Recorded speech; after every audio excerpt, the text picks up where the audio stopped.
Hello everyone, and welcome back to another video from our channel Legend Death Data. In this video, we'll be highlighting American celebrities who have passed away today and in the last few days, along with other notable figures from around the world. Music. Before we proceed, we kindly ask you to show your love and support by giving this video a like. It means a lot to us. Thank you. Music. And now, let's begin. Reverend Jesse Jackson, one of America's greatest civil rights icons and a Presidential Medal of Freedom recipient, has died at the age of 84. The Baptist minister passed away peacefully on Tuesday, February 17th, surrounded by his family. Our father was a servant leader, not only to our family, but to the oppressed, the voiceless, and the overlooked around the world, his family said. His unwavering belief in justice, equality, and love uplifted millions. Born in Greenville, South Carolina, on October 8, 1941, Jackson stood at the center of defining moments in American history. He marched alongside Martin Luther King Jr. during the Civil Rights Movement and was standing just feet away when King was assassinated in Memphis on April 4, 1968. He ran for the U.S. presidency twice, in 1984 and 1988. In 1999, he personally negotiated the release of 3 American soldiers held captive in Yugoslavia.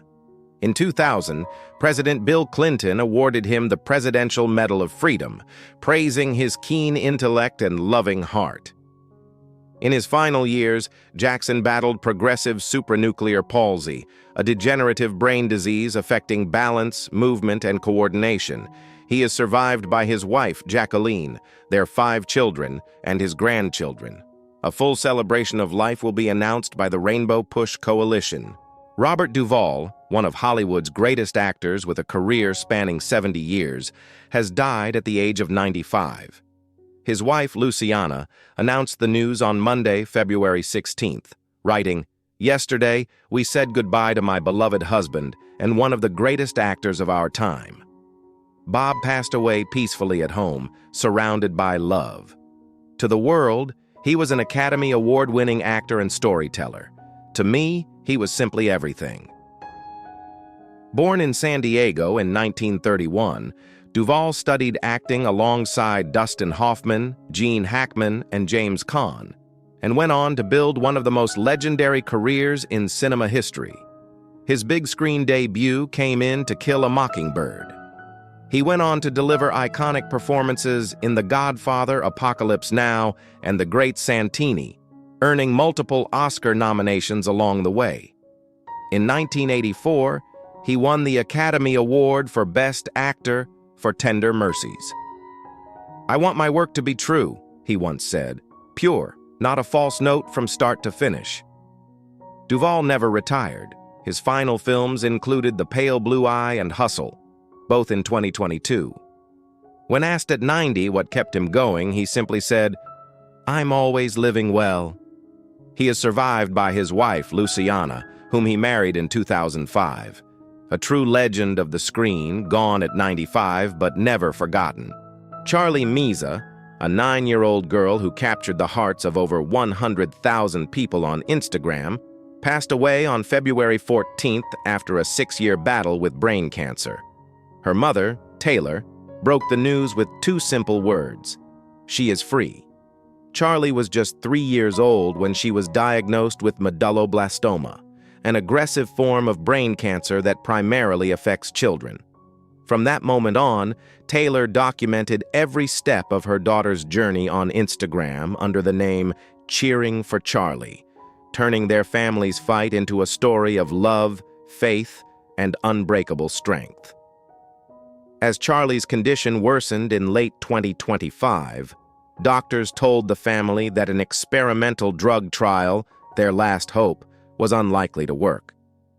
Hoping to continue to defy all medical expectations, Taylor wrote in November, "Lean on God and not on my own logic and understanding." In January, Charlie was rushed to the hospital as her pain intensified. She spent over 2 weeks under medical supervision before entering home hospice care at the end of the month. She's been significantly more restful and comfortable, Taylor shared just days before her daughter's passing.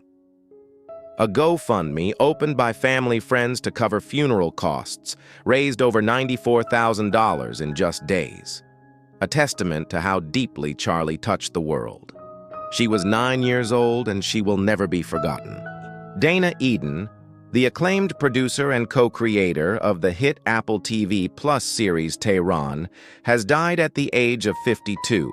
She was found in her hotel room in Athens, Greece, on Sunday, February 15th, while actively filming the show's 4th season.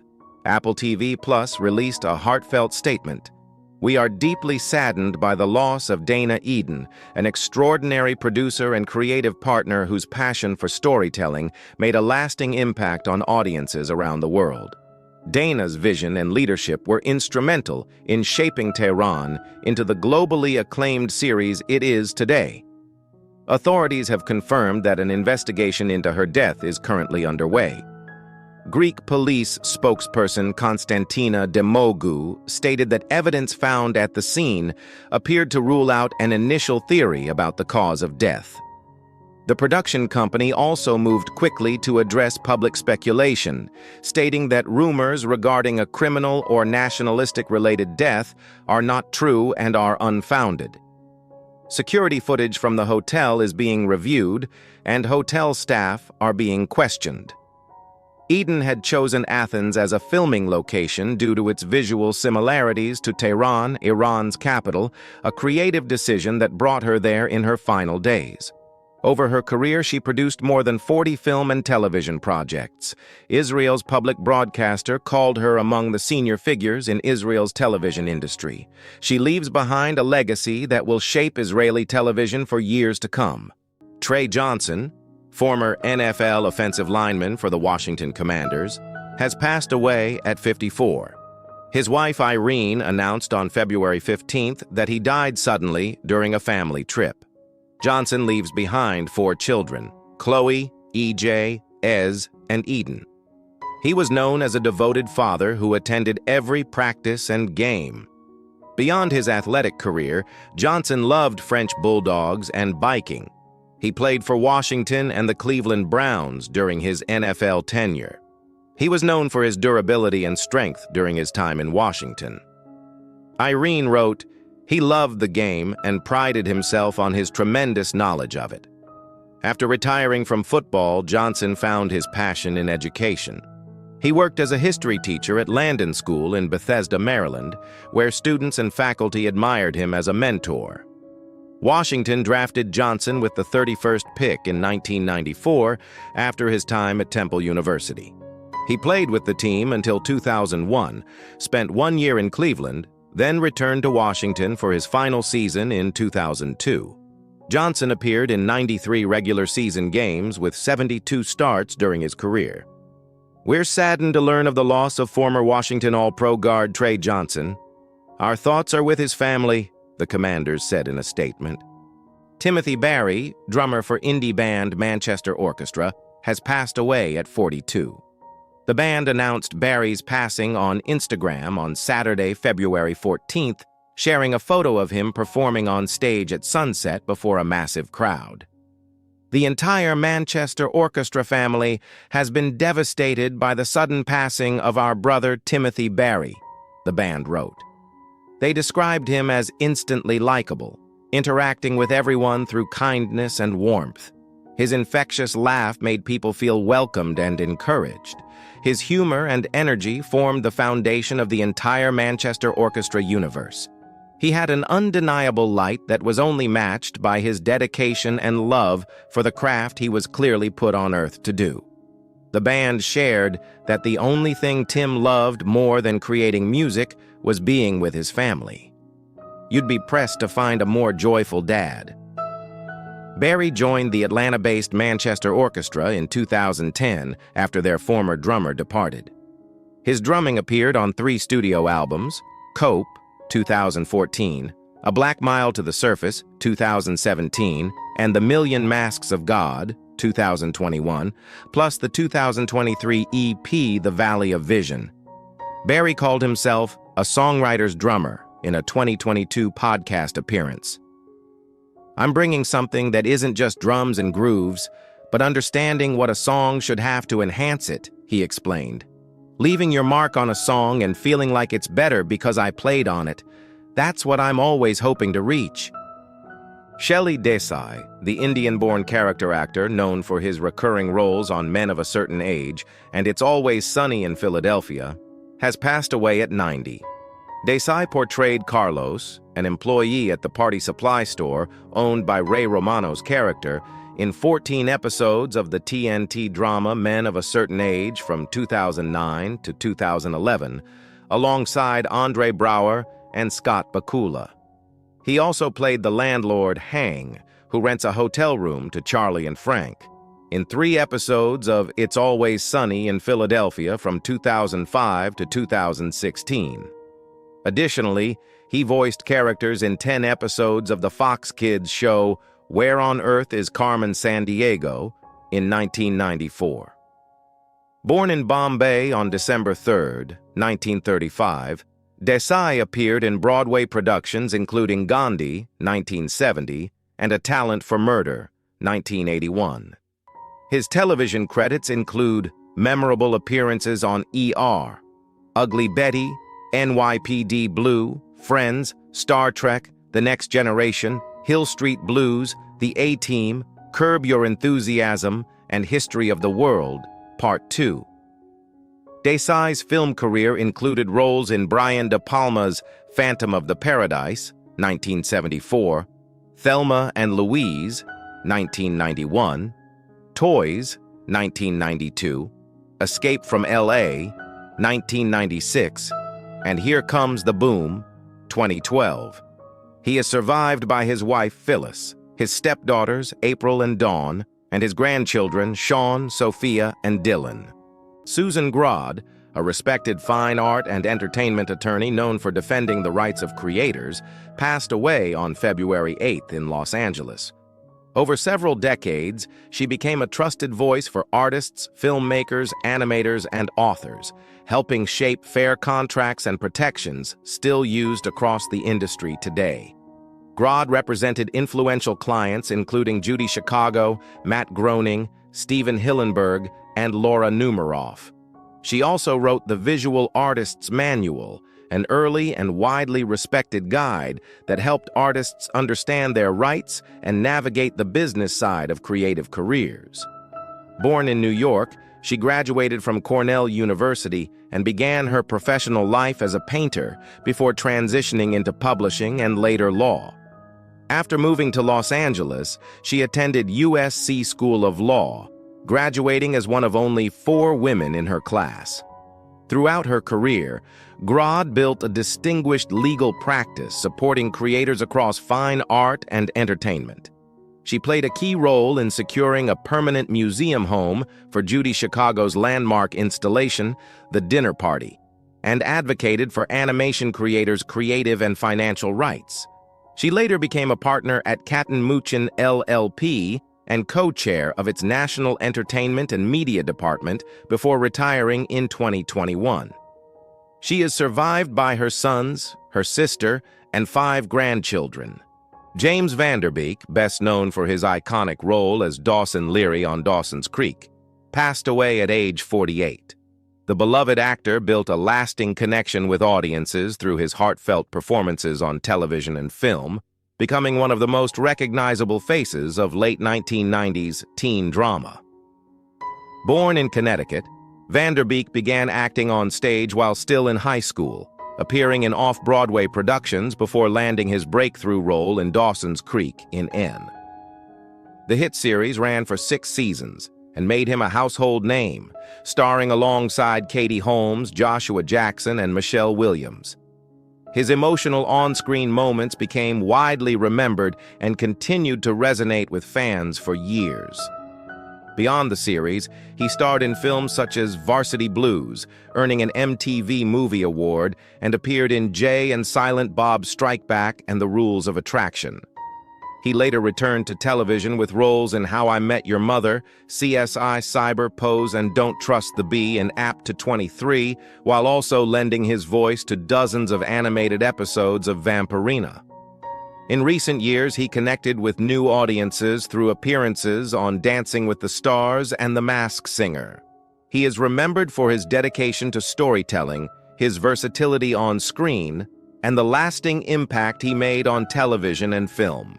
Bud Cort, the actor best known for his unforgettable role as Harold in the 1971 cult classic Harold and Maude, has passed away at the age of 77 in Connecticut following a long illness. His performance in the beloved film helped create one of cinema's most enduring and unconventional love stories, earning him a lasting place in movie history. Born Walter Edward Cox in Rye, New York, Cort developed an early passion for the arts and later moved to Los Angeles to pursue acting. He gained attention after being cast by director Robert Altman, first appearing in MASH before taking on a leading role in Brewster McCloud. His chemistry with Ruth Gordon in Harold and Maude turned the film into a timeless favorite that continues to resonate with audiences decades later. Cort went on to appear in numerous films and television projects including Dogma, Heat, Coyote Ugly, The Life Aquatic, and Pollock. He also lent his voice to the character Toyman in several animated DC series and co-wrote, directed, and starred in the 1991 film Ted and Venus.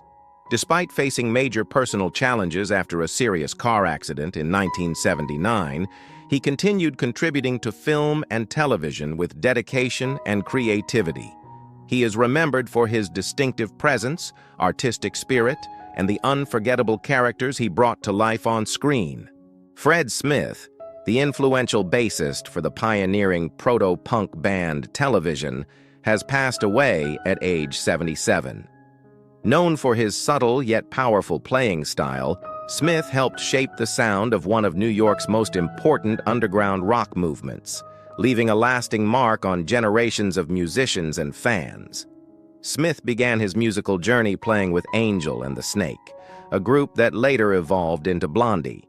In 1975, he joined Television, replacing Richard Hell and contributing to the band's distinctive sound during its most celebrated era. After the group's initial breakup in 1978, he remained active in music, collaborating with bandmates Tom Verlaine and Richard Lloyd, as well as artists including the Ramones, Willie Nile, and the Fleshtones. When Television reunited in 1992, Smith returned and continued touring with the band, reconnecting with audiences around the world. Fellow musicians often praised his melodic bass lines and understated style, describing him as an essential presence both on stage and behind the scenes. Beyond music, Smith and his wife Paula Sereno co-founded an artisanal winery in New York, blending creativity with a passion for craftsmanship. He is remembered for his musical influence, quiet dedication, and the timeless sound he helped create. Igor Yakovlevich Zolotvitsky, June 18, 1961 to January 14, 2026, was a respected Soviet and Russian actor, theater educator, television director, and presenter whose influence shaped generations of performers. From 2013 until his passing, he served as director of the Moscow Art Theater School, one of Russia's most prestigious artistic institutions. Over his career, he received multiple national honors, including the title of Honored Artist of the Russian Federation and the Figaro Prize, recognizing his lasting impact on Russian culture. Born in Tashkent, Zolotvitsky graduated from the Moscow Art Theater School in 1983 under renowned mentor Viktor Monyukov. Just a few years later, he returned as a professor, beginning a decades-long commitment to teaching and mentorship.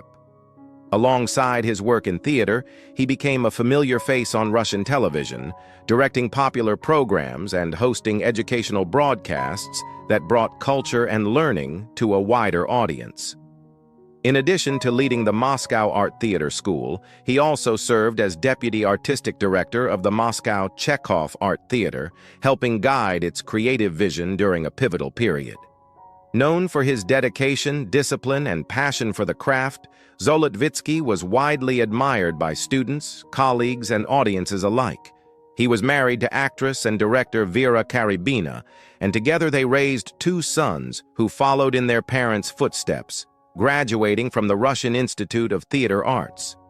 Igor Zolotvitsky passed away in Moscow at the age of 64, leaving behind a powerful artistic legacy that continues to resonate on stage, on screen, and in classrooms across Russia.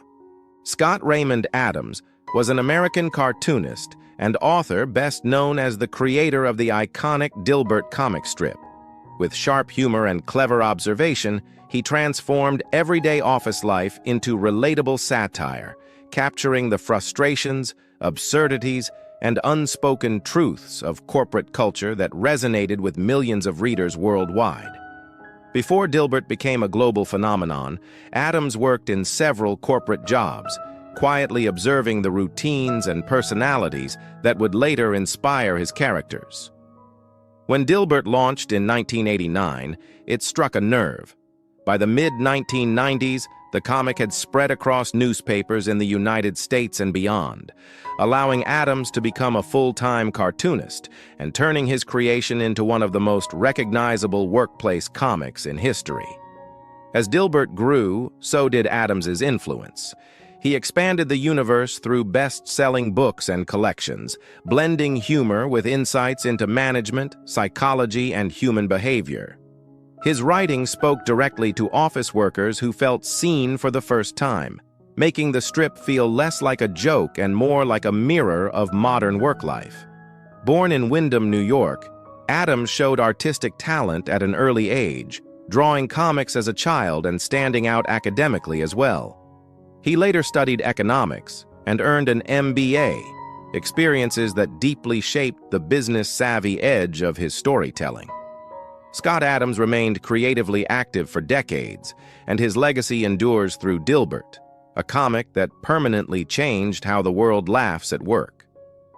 Esther Thomas, known on social media as Sunshine, died on January 9th. Her family announced on Instagram, "We, the family of Esther Thomas aka Sunshine, with pain in our heart, regret to announce the sudden demise of our beloved sister and daughter," they wrote in a January 10th post. The statement noted that Thomas, who had a fibroid, suddenly passed away after undergoing surgery. "We are trying to put things in place so we could put her to rest," the statement concluded. Thomas maintained a following of nearly 500,000 across Instagram and Facebook. Known for comedic skit-style videos, she regularly collaborated with other Nigerian internet personalities, including Efimo Efeani Prosper, known online as Real Big Skills, Lucy Antem, and Jadera Madu. In a video uploaded after the news broke, Madu explained that Thomas started experiencing stomach pain on December 28th, which worsened on January 1st, prompting her to be rushed to the hospital. After scans, Madu continued, doctors determined that Thomas's fibroid had grown so large that they recommended she undergo an operation to remove it and relieve her pain. Even though Madu says doctors told him her operation was successful, he believes she experienced complications and later died. He also appeared in shows including Punky Brewster, The Corner, and Just Our Luck. According to TMZ, the actor was found at his home in Duarte, California on Friday. Officers discovered his body around 5:40 p.m. after being called to the property. A cause of death has not yet been released. He is survived by his wife, Janet Carter. Carter's last appearance on screen was in 2023, when he played Cliff in 5 episodes of the sitcom Dave and featured in 3 episodes of The Company You Keep. Fans have been sharing their reactions. "Rest in peace, T-Bone," one said, referencing his character on The Steve Harvey Show. "Oh my gosh, I'm so shocked. Rest in peace, TK. I can't believe you're gone, bro. My condolences to all the family," another wrote on Carter's last Instagram post. The actor had shared a video of himself finding the way back on Netflix, which he appeared in alongside Ben Affleck. "Look what I found on Netflix. Good movie, The Way Back. TK veteran Carter ba Ben Affleck," he wrote. The post is now filled with tributes. Roger Ewing, best known for his portrayal of Deputy Marshal Thad Greenwood on Gunsmoke, has passed away at 83. His family announced that Ewing died on December 18, 2025. According to The Hollywood Reporter, Ewing first appeared on Gunsmoke in February 1965 at age 23, playing a character named Ben Lukens. Later that year, he began portraying the young Deputy Thad, appearing in 50 episodes until September 1967. Ewing got his start in acting as a high school senior when he appeared in a variety show satire of Gunsmoke. After working as a lifeguard, he switched to acting, making his debut in 1964 in the film Ensign Pulver. That same year, he landed guest appearances on Bewitched, The Baileys of Balboa, and The Bing Crosby Show. After his time on Gunsmoke, Ewing appeared in The Mothers-in-Law in 1967. But here's what many don't know. Ewing left acting to pursue photography, which took him to Mexico, Russia, Europe, and the South Pacific. He was also active in local politics and ran for city council in his hometown of Morro Bay in 2003. Elie Simone, an American chef and culinary producer, was the first black woman to appear as a regular host on America's Test Kitchen and founded the mentoring organization She Chef. Her first position in the culinary field was at a kosher bakery in Oak Park, Michigan. Before pursuing a full-time culinary career, Simone worked as a social worker in Detroit while also taking on part-time work as a prep cook. She later studied at the Culinary Institute of New York and earned a master's degree in entertainment business. Beginning in 2016, Simone became the first African-American woman to serve as a regular host on the PBS television series America's Test Kitchen, where she worked as a test cook and food stylist and also contributed instructional videos for the show's online cooking school. In 2018, she was featured in a segment on NBC's The Hub Today. The following year, she hosted 28 Days of Edna, a month-long America's Test Kitchen series dedicated to the legacy of Edna Lewis. She was born in 1976 and died on January 5th at the age of 49 due to ovarian cancer. Tom Cherones was an American television director and producer widely recognized for his work on Seinfeld, where he directed 81 of the 86 episodes produced during the show's first 5 seasons. His contributions to the series were honored with a Directors Guild of America Award for directing and a Primetime Emmy Award for his role as a producer. Cherones began his career in educational television while studying at the University of Alabama. He later produced and directed programs for WQED in Pittsburgh before relocating to Hollywood in 1975. His first industry role was as a production manager on the daytime television series General Hospital. His career as a television director began in the 1980s with work on My Sister Sam. He achieved widespread recognition in the 1990s for directing and producing Seinfeld and subsequently directed episodes of News Radio. He was born in 1939 and died on January 5th at the age of 86 due to Alzheimer's disease. John Cunningham, an American actor, had a career spanning nearly 7 decades in Broadway, film, and television, earning recognition for his versatility and memorable character performances. Following his graduation from Dartmouth, he served in the U.S. Army and performed for troops in Europe. His professional debut came in 1960 on a tour of My Fair Lady. His Broadway credits include Cabaret, 1776 Company, Zorba, The Sisters Rosenzweig, and 6 Degrees of Separation. He last appeared on stage in the off-Broadway production Painting Churches in 2012. He was born in 1932 and died on January 6th at the age of 93 due to a heart attack. Actor Richard Dimitri has died at the age of 83, leaving behind a career that quietly touched film, television, theater, and comedy for more than 4 decades. He passed away on December 18, 2025, with his wife Christiane by his side, according to his obituary.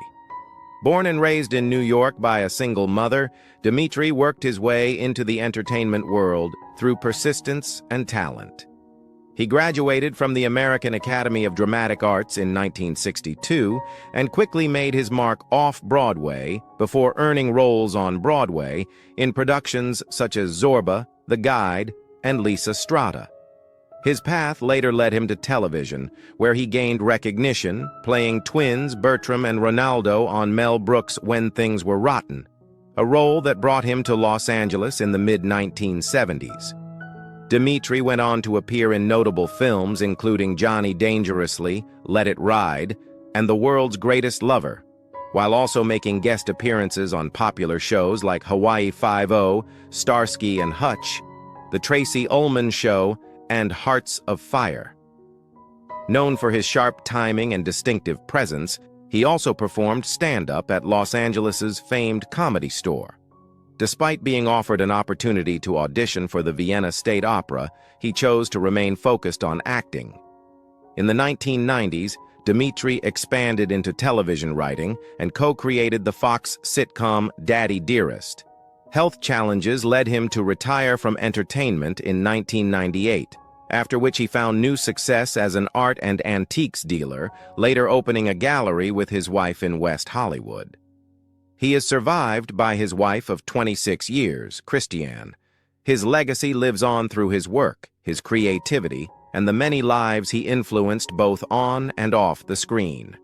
Boston chef, food stylist, and television host L. Simone Scott has died at the age of 49, leaving behind a legacy that reshaped food media and inspired a generation of home cooks and creators. Her passing was confirmed by America's Test Kitchen, where she became one of the most recognizable and influential faces in the brand's history.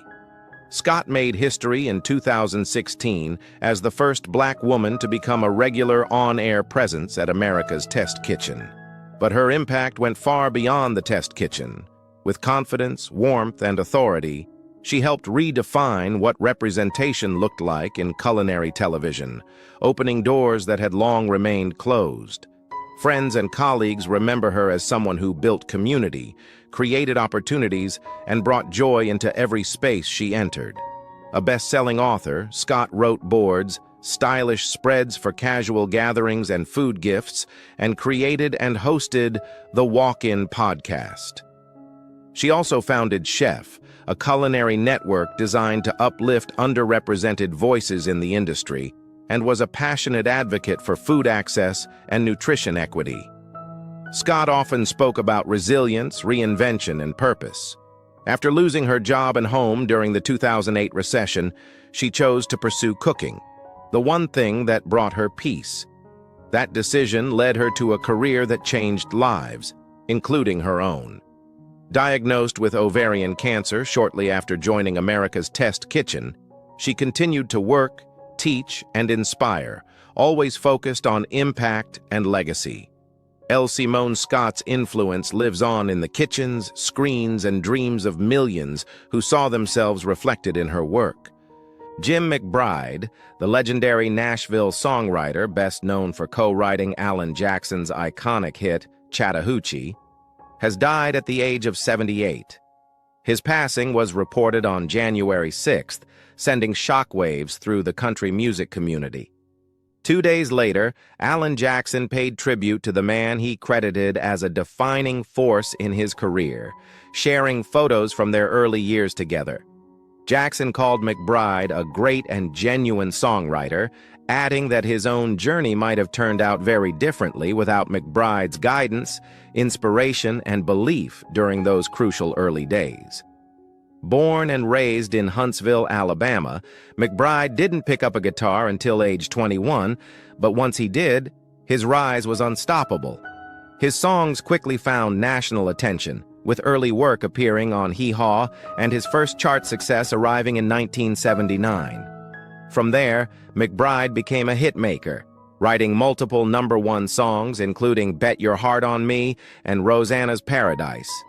His partnership with Alan Jackson produced some of modern country music's most enduring songs, including Chasing That Neon Rainbow, Someday, That's All I Need to Know, and the genre-defining Chattahoochee, which earned both Song of the Year and Single of the Year honors. Over his career, McBride wrote for country legends spanning generations, earning him induction into both the Nashville Songwriters Hall of Fame and the Alabama Music Hall of Fame in 2017. His influence lives on through songs that continue to define country music and through the artists whose careers he helped shape. Veteran actor Isaiah Whitlock Jr., known for his unforgettable role as corrupt politician Clay Davis on HBO's The Wire, passed away on December 30th at age 71. His signature delivery of the catchphrase, "She It," became iconic across all 5 seasons of the acclaimed crime drama. Whitlock built a remarkable career playing complex political figures on television. He brought brilliance to the role of Secretary of Defense Genioba George Maddox on HBO's Veep, portrayed the morally compromised politician Charlie Figueroa with ties to organized crime on Showtime's Your Honor, and most recently appeared as Chief of Police in Netflix's The Residence. Whitlock forged a lasting creative partnership with Oscar-winning director Spike Lee, appearing in 6 of Lee's films over nearly 2 decades: 25th Hour, She Hate Me, Red Hook Summer, Chirac, Black Klansman, and Da 5 Bloods. This collaboration showcased his versatility and cemented his place as one of Lee's most trusted actors. Throughout his extensive career, Whitlock earned respect as a character actor who brought depth, authenticity, and memorable moments to every role he inhabited. His contributions to television and film left an indelible mark on audiences worldwide. Richard Smallwood, the Grammy-nominated gospel legend, whose music was covered by Destiny's Child and Whitney Houston, passed away on December 30th from complications of kidney failure at age 77. Born in Atlanta on November 30th, 1948, Smallwood displayed extraordinary talent early, playing piano by ear at age 5 and forming his own gospel group by age 11. As an 8th grader, he studied under future music legend Roberta Flack at Brown Junior High. He graduated cum laude from Howard University with a dual BA in classical vocal performance and piano in 1971, later earning a master's in ethnomusicology. Smallwood founded the Richard Smallwood Singers, releasing their debut album in 1982. Their 1984 album Psalms earned their first Grammy nomination, followed by 5 more records. In 1995, he formed the group Vision, releasing albums into the 2000s and earning 8 total Grammy nominations, including his final nod for Trust Me from his 2022 album Promises. Throughout his career, Smallwood won numerous Dove and Stellar awards and performed for 3 U.S. presidents, Nixon, Reagan, and Clinton, and became one of the rare gospel artists to tour the Soviet Union. In 2006, he was inducted into the Gospel Music Hall of Fame. In 2019, Smallwood published his autobiography, Total Praise, opening up about his struggles with grief and depression, showing vulnerability alongside his musical brilliance. Michael Schumacher, the celebrated author known for telling the stories behind legendary artists and unforgettable moments, has passed away at the age of 75. Writing under the name M. Schumacher, he became widely respected for biographies of cultural icons like Francis Ford Coppola, Eric Clapton, Allen Ginsberg, and George McCann. His daughter, Emily Joy Schumacher, confirmed that he died on December 29th, remembering him as someone who loved conversation, people, and stories above all else. Born in Kansas and raised near Lake Michigan in Kenosha, Wisconsin, Schumacher was drawn to history from an early age. Although he studied political science, writing quickly became his life's work. He famously wrote everything by hand first, filling notebooks, before transferring his words to a typewriter, a routine that defined his creative process. His career followed 2 powerful paths. One focused on deep, detailed biographies that explored the lives behind fame, and the other captured dramatic true stories from the Great Lakes, including shipwrecks, survival, and maritime history that kept readers turning pages. Those closest to him remember Schumacher as a storyteller in constant motion, coffee in hand, notebook nearby, always listening. Through his books, his voice and passion for history continue to live on, reaching new readers and reminding audiences why great stories never fade. Stephen G. Sheets, the former president and CEO of the iconic Sheets convenience store chain, has passed away at 77, leaving behind a legacy that reshaped an entire industry. Born in Altoona, Pennsylvania, Steve dedicated more than 5 decades to the family business after joining it in 1969, following his graduation from Penn State University. Over the years, he rose through the ranks and ultimately led the company through one of its most transformative eras.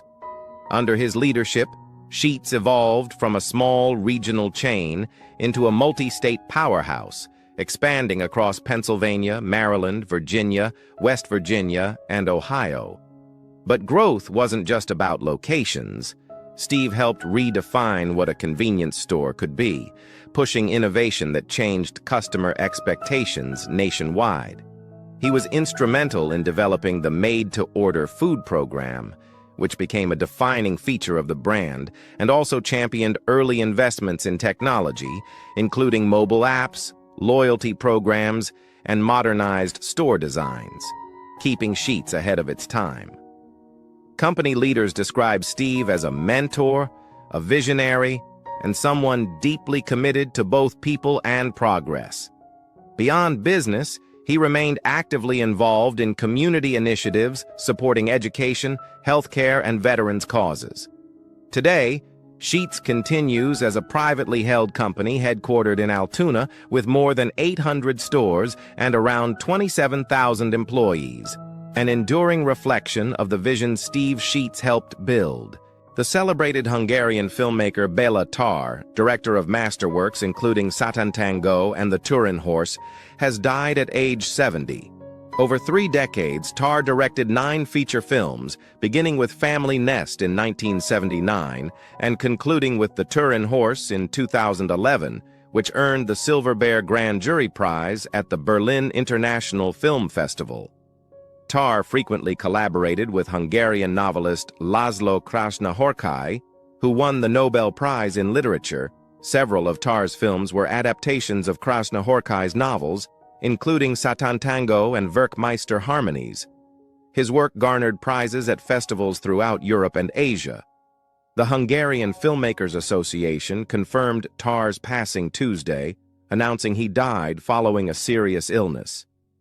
Born in 1955 in Pécs, Tarr completed his first feature film at just 23 years old, winning the grand prize at the Mannheim-Heidelberg International Film Festival. His films were acclaimed for their stunning black-and-white cinematography and mesmerizing extended single takes that could stretch beyond 10 minutes. His longest work, Satan Tango, runs more than 7 hours. His distinctive style influenced art house cinema worldwide, including American filmmakers Gus Van Sant and Jim Jarmusch. Tarr worked closely with editor Agnes Hranitzky for decades, who co-directed his final 3 features. Following The Turin Horse in 2011, Tarr relocated to Sarajevo, where he founded the Film Factory Academy and produced numerous student films while dividing his time between Sarajevo and Budapest. California Republican Congressman Doug LaMalfa died Tuesday. His office announced he was 65. Early this morning, Congressman Doug LaMalfa returned home to the Lord. He leaves a lasting legacy of servant leadership and kindness to the North State, said his chief of staff, Mark Spanigal, in a statement. Congressman LaMalfa cared deeply for the people he served and worked tirelessly to hold the government accountable on forest management, water storage, and individual freedom. LaMalfa's passing narrows the razor-thin House majority and could impact Speaker Mike Johnson's control of the chamber. The House stood at 219 Republicans and 213 Democrats after Representative Marjorie Taylor Greene of Georgia resigned Monday. LaMalfa's death brings the House to 218 Republicans. Democrats are positioned to gain additional seats from upcoming special elections. 2 Democrats face a runoff in Texas at the end of the month, and the election to replace now New Jersey Governor-elect Mickey Cherfilis McCormick will occur later this year. LaMalfa represented California's first congressional district since 2013 and chaired the Congressional Western Caucus. A cause of death has not been released.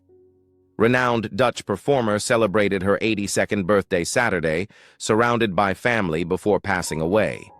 She had been living with Alzheimer's disease and chose euthanasia.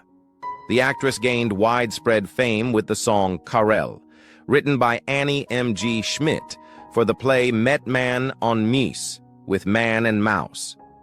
The song, a parody of a carnival hit, became hugely popular among carnival goers and spent 14 weeks in the Dutch Top 40 in 1970. Throughout her career, she performed with prominent theater companies including Baal, Centrum, Dorst, and the National Theater. Her film credits included Frank and Eva, 1973, and For a Lost Soldier, 1992. She also appeared in several popular Dutch television series, including Sterren voor Bovendonk and Bon Bon. In late November, she performed as narrator for the show Ellie on de Bluesmannen, one of her final public appearances. Her passing marks the end of a distinguished career that spanned theater, film, and television, leaving a lasting impact on Dutch entertainment and culture. Ian Sun-woong, a celebrated actor whose stardom became synonymous with South Korea's film industry, has died at 74. Artist Company, his management agency, confirmed Sun's January 5th death on Instagram without citing a cause. Local news outlets reported the actor had been in intensive care at a Seoul hospital after collapsing while choking on food at his home. In its statement, Artist Company praised Sun's deep sense of mission and consistent dedication to acting, writing. His work and spirit will remain with us for a long time to come. Sun had been battling blood cancer for several years, according to reports. Lovingly dubbed the nation's actor, Sun appeared in hundreds of films over 6 decades, including popular features like A Fine, Windy Day, 1980, and Two Cops, 1993. The son of a film producer, Sun began acting before age 10 and earned audience adoration throughout his career. He was also known for The Eternal Empire, Festival, and The Warrior. Revered for his on-screen presence and gentle public persona, he became a powerful advocate for South Korea's film industry. South Korean President Yoon Suk-yeol expressed his deepest condolences, writing that Sun left a big footprint on Korean film history and cultural arts. He is survived by his wife, Oh Soo-young, whom he married in 1985, and 2 sons. Isaiah Whitlock Jr., best known for his role in The Wire and his iconic collaborations with Spike Lee, has died at 71. His agent, Brian Lehman, shared the news with a heartfelt message. "If you knew him, you loved him. A brilliant actor and an even better person. Our hearts are broken. He will be truly missed." Whitlock captured audiences with his unforgettable presence, sharp delivery, and signature catchphrase that became part of pop culture history. Whether on screen in major dramas or in standout comedic roles, he brought a unique charisma that set him apart. Fans and fellow actors have begun to reflect on the powerful mark he left behind. His performances weren't just roles, they were moments that stuck with you. From gritty street dramas to clever satire, he always knew how to steal the scene. Stay with us as we look back at his legacy, his most powerful roles, and why his influence will continue to inspire for years to come. Tatiana Schlossberg, the granddaughter of President John F. Kennedy, has died at the age of 35. Her family confirmed the news in a message shared by the JFK Library Foundation on December 30th. Our beautiful Tatiana passed away this morning. She will always be in our hearts. The statement was signed by her husband, George Moran, their children, Edwin and Josephine, her parents, Caroline Kennedy and Edwin Schlossberg, and her siblings, Jack and Rose Schlossberg, along with sister-in-law Rory Kennedy. Known for her intelligence, warmth, and commitment to meaningful work, Tatiana carried forward a legacy that extended far beyond her famous last name. To those closest to her, she was a devoted mother, a loving partner, and a deeply cherished presence in their lives. As tributes continue to emerge, many are reflecting on the quiet impact she made and the legacy of family, purpose, and grace she leaves behind. Mick Abrahams, the original guitarist and founding member of Jethro Tull, has died at the age of 82. His passing was confirmed on December 19th. Jethro Tull frontman Ian Anderson shared a heartfelt statement recalling Mick's early contributions to the band and noting that he had faced serious health issues over the past 15 years, challenges that had kept him away from performing and out of the public eye. Anderson confirmed the news through former bandmate Clive Bunker, who received word directly from Mick's family. The loss has deeply touched fans and fellow musicians who remember Mick's pivotal role in shaping the early sound of Jethro Tull. Known for his bluesy guitar work and raw energy, Abrahams helped lay the foundation for one of rock's most unique bands, and his legacy lives on in the music that continues to influence generations.